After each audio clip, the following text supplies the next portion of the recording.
LRD અને PSI ભરતી 2025-26 માટે 14 લાખથી વધુ ઉમેદવારોએ ફોર્મ ભરતા સ્પર્ધા અત્યંત કઠિન બની છે. 21 જાન્યુઆરીથી શરૂ થતી ફિઝિકલ ટેસ્ટમાં ઘણા ઉમેદવારો પૂરતી તૈયારી હોવા છતાં નિષ્ફળ જાય છે. ત્યારે દિવ્ય ભાસ્કરે આ મુદ્દે કોચ, ઉમેદવાર અને ફિઝિયોથેરાપિસ્ટ સાથે વાત કરી હતી. પોલીસ ભરતી માટે છેલ્લા 10 વર્ષથી તૈયારી કરાવતા કોચ શિવાંગ જોશી જણાવે છે કે એકનું એક રનિંગ કરવાથી એમને કોઈ ઇમ્પ્રુવમેન્ટ નહીં આવે.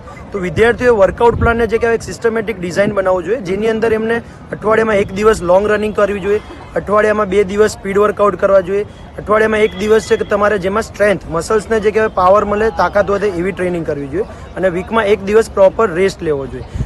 રોજે રોજ એક ધારું તમે રનિંગ, ઘણા વિદ્યાર્થીઓ શું ભૂલ કરે છે, ડેલી 5 કિલોમીટર દોડે છે, તો એનાથી એમને ટાઈમિંગમાં કોઈ ઇમ્પ્રુવમેન્ટ નહીં આવે.